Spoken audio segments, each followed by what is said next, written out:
గర్భస్థ శిశువు లింగ నిర్ణయ విశేషాలు.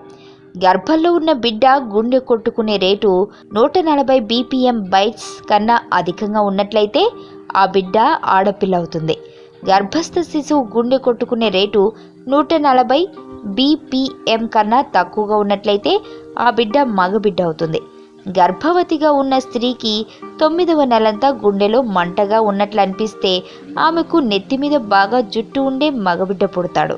గర్భవతిగా ఉన్న స్త్రీ ఉప్పు కారం ఉన్న పదార్థాలను అధికంగా కోరుకున్నట్లయితే ఆమె గర్భంలో ఉన్నది మగబిడ్డే అని, అలా కాకుండా తీపి పదార్థాలను అధికంగా కోరుకుంటే ఆమెకు పుట్టబోయేది ఆడబిడ్డ అని చెబుతారు. ఒక గర్భిణీ స్త్రీ యొక్క కాళ్ళు బాగా పెద్దవి అయినట్లయితే ఆమె కడుపులో ఉన్నది మగబిడ్డ అని, అలా కాకుండా కాళ్ళు సన్నబడినట్లయితే ఆమె గర్భంలో ఉన్నది స్త్రీ శిశువు అని గుర్తించాలి. ఒక గర్భిణీ స్త్రీ సౌందర్యం తగ్గిపోయినట్లయితే ఆమె గర్భంలో ఉన్నది ఆడ శిశువు అని, గర్భిణీ స్త్రీ యొక్క సౌందర్యం అధికమైతే ఆమె గర్భంలో ఉన్నది పురుష శిశువు అని గుర్తించాలి. ఒక గర్భిణీ స్త్రీ తన ఎడమ వైపుకి తిరిగి పడుకోవడానికి ఇష్టపడుతున్నట్లయితే ఆమెకు పుట్టబోయే బిడ్డ ఆడబిడ్డ అని, అలా కాకుండా కుడివైపు ఒత్తిగిలి పడుకోవడానికి ఆసక్తి చూపినట్లయితే ఆమెకు పుట్టబోయే బిడ్డ మగబిడ్డ అని చెబుతారు.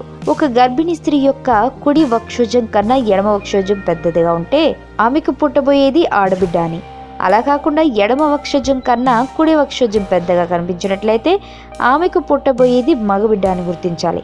గర్భిణిగా ఉన్న స్త్రీకి ఉదయం పూట తల తిరుగుతున్నట్లయితే, వాంతి వస్తున్నట్లుగా ఉన్నట్లయితే ఆమె కడుపులో ఉన్నది ఆడబిడ్డ అని, అలా కాకుండా ఉదయం పూట ప్రశాంతంగా ఉన్నట్లయితే ఆమె కడుపులో ఉన్నది మగబిడ్డ అని గుర్తించాలి. ఒక గర్భిణీ స్త్రీ యొక్క కాళ్లపై ఉండే జుట్టు బాగా పెరుగుతున్నట్లయితే ఆమె కడుపులో ఉన్నది మగబిడ్డ అని చెబుతారు.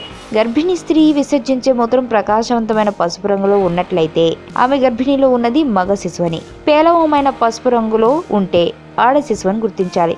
బిడ్డకు నామకరణ మహోత్సవం పూర్తి చేసిన తర్వాత ఆ బిడ్డలో కనిపించే లక్షణాలను బట్టి ఆ బిడ్డ దీర్ఘాయుర్ధాన్ని కలిగి ఉన్నాడా లేదా అన్న విషయాన్ని తెలుసుకోవచ్చు అని ఆత్రేయ మహర్షి తెలియజేశాడు.